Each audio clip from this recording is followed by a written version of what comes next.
So today we are going to discuss on topic coal mine regulation, CMR. In short we say it CMR. तो हमें CMR की क्यों ज़रूरत पड़ी या CMR क्या है?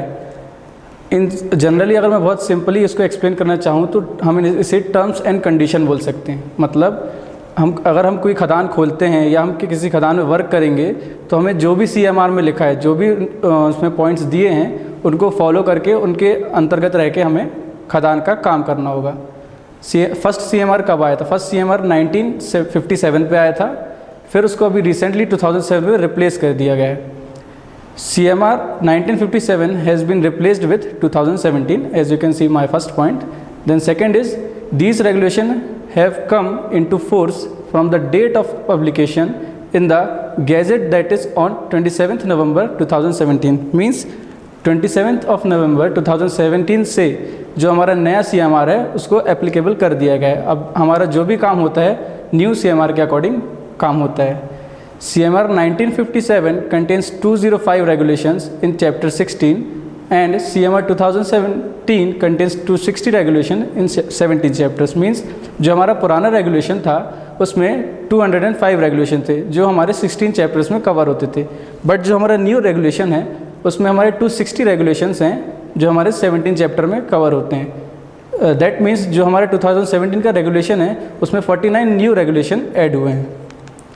सो आज जो हम डिस्कस करेंगे वो है regulation number 153, that is standard of ventilation, जो हमारा चैप्टर नंबर 12 में कवर होता है वेंटिलेशन। चैप्टर नंबर 12 वेंटिलेशन में जितने भी रेगुलेशन है वो सारे वेंटिलेशन से ही रिलेटेड रेगुलेशन है। उसी का पहला रेगुलेशन है चैप्टर 12 का पहला रेगुलेशन जो कि 153 रेगुलेशन है, वो है standard of ventilation. I request all of you to please pause the video and read this complete regulation.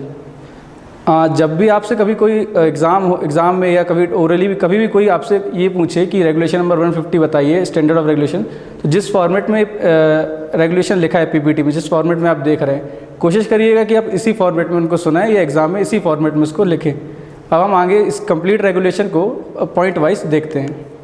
सबसे पहले, it shall be the duty of owner, agent और manager of every mine to take such necessary step to constantly provide in all part of the mine below ground which are not sealed off, adequate ventilation to clear smoke, steam and dust, to dilute gases that are inflammable, noxious or as to render them harmful, to provide air containing sufficient oxygen to prevent such excessive rise of temperature or humidity which may harmful to the health of person. Means जो हमारा regulation 153 है उसका ये point number 1 है जिसको हम sub regulation बोलते हैं, वो ये कह रहा है कि किसी भी खदान के ओनर, एजेंट और मैनेजर की ये ड्यूटी है कि वो ये देखे कि जो हमारी पूरी खदान है उसमें सफिशिएंट अमाउंट में एयर का सप्लाई हो रहा है कि नहीं। खदान के हर कोने में जो सील ऑफ नहीं है वहाँ पे एयर का सप्लाई हो रहा है कि नहीं। अब एयर का सप्लाई होना क्यों ज़रूरी है? एडिक्वेट वेंटिलेशन, ये जो मैंने नीचे ब्लैक कलर से पॉइंट्स दिखाए हैं वो इस पूरे फर्स्ट वाले जो फर्स्ट हमारा सब रेगुलेशन है उसके की पॉइंट्स है। वो ये सिर्फ मैंने एक्सप्लेन करने के लिए ऐसा बनाया गया, लेकिन आप जब भी, जैसे मैंने बताया, जब भी आपसे कभी एग्ज़ाम में पूछा जाए तो आप कोशिश करिएगा जो हमने लास्ट स्लाइड में देखा था इस फॉर्मेट में लिखने का।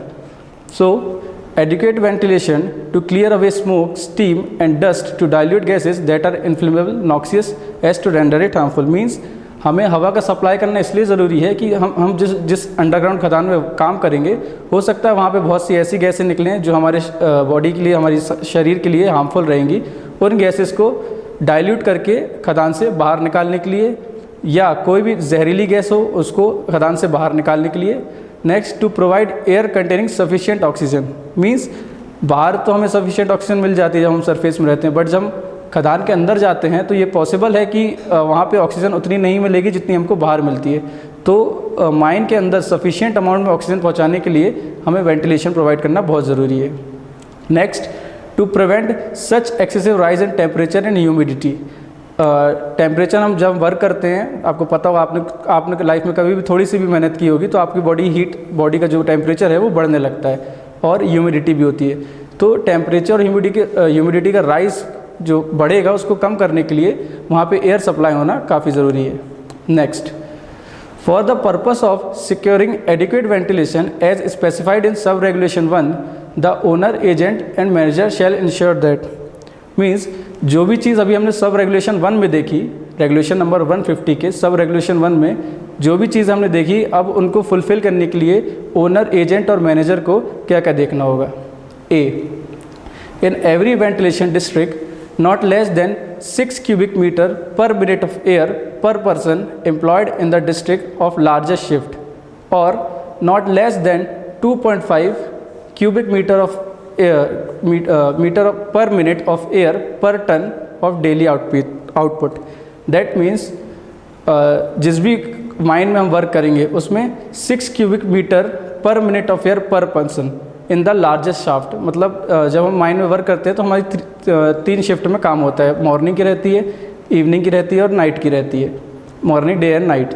सो जिस भी शिफ्ट में सबसे ज़्यादा नंबर ऑफ़ वर्कर होंगे, फॉर एग्जांपल हम मान लेते हैं हमारी फर्स्ट शिफ्ट में 20 वर्कर्स हैं, नेक्स्ट शिफ्ट में 25 वर्कर्स हैं और लास्ट शिफ्ट में 15 वर्कर्स हैं.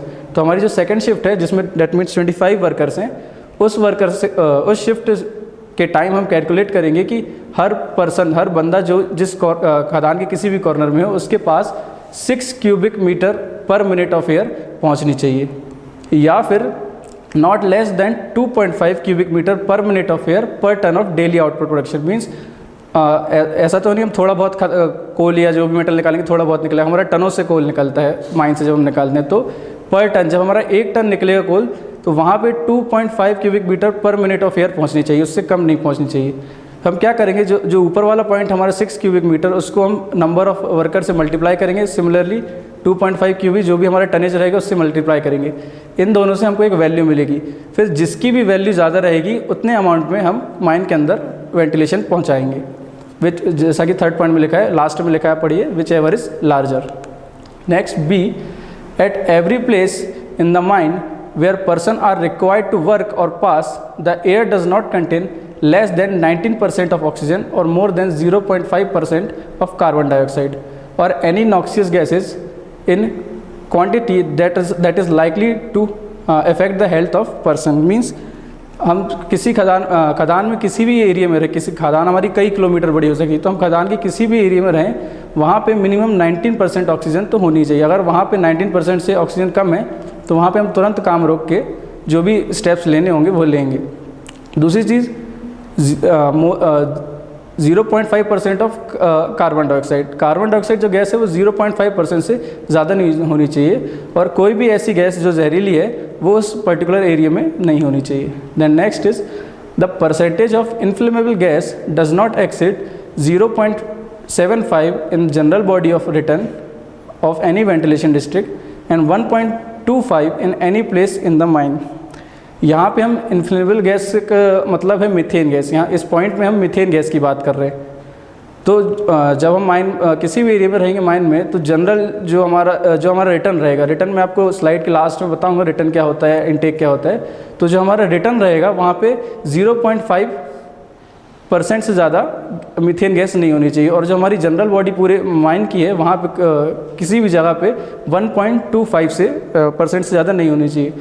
अब ऐसा क्यों है कि हम एक एरिया पे बोल रहे हैं कि 0.5 होनी चाहिए, एक एरिया पे बोल रहे हैं 1.25 होनी चाहिए, क्योंकि खदान तो हमारी पूरी एक ही है. थोड़ा सोचिए, कुछ आया आपके दिमाग में? इनके नहीं आया. जिनके लिए आया, जिनको आ गया उनके लिए अच्छी बात है, जिनको नहीं आया मैं बताता हूँ.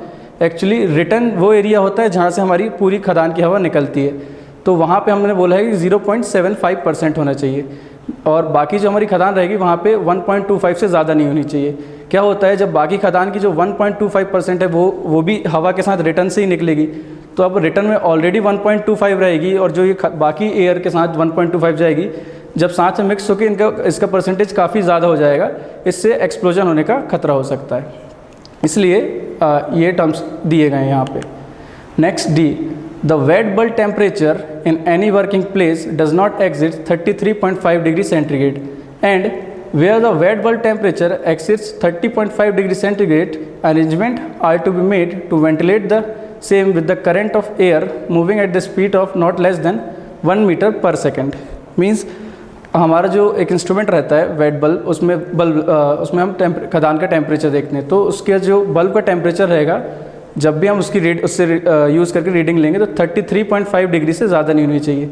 इन केस 30.5 डिग्री से ज़्यादा होता है तो हम वहाँ का वेंटिलेशन मिनिमम 1 मीटर पर सेकेंड रखेंगे।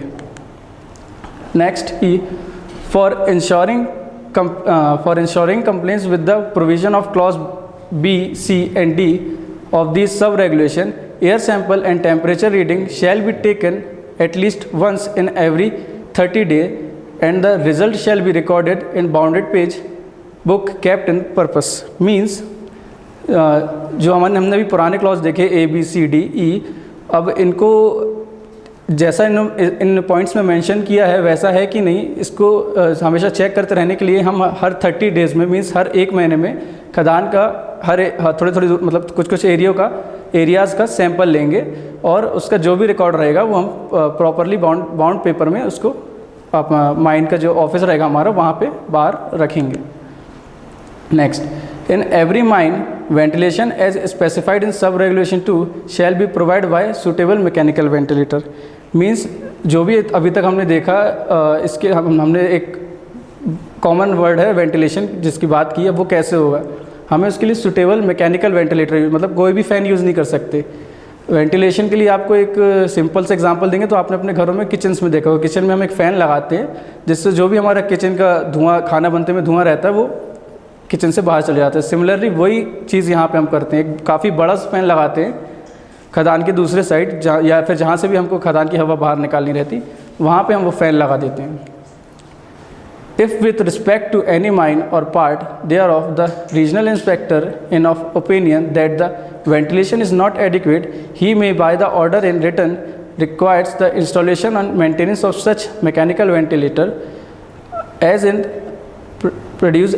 as in producing adequate ventilation in all part of the mine। Means अगर माइन में प्रॉपर उस जो भी हमारा वेंटिलेशन लगा है उससे प्रॉपर सप्लाई ऑफ एयर नहीं मिल पा रही है तो जो हमारा रीजनल इंस्पेक्टर रहेगा वो रिटर्न में हायर अथॉरिटीज़ को लेटर लिख के दे सकता है कि हमें इन चीज़ों की ज़रूरत है क्योंकि हमारी माइन में सफिशिएंट वेंटिलेशन नहीं हो रहा है, तो प्लीज़ आप हमको इनको प्रोवाइड कर दें।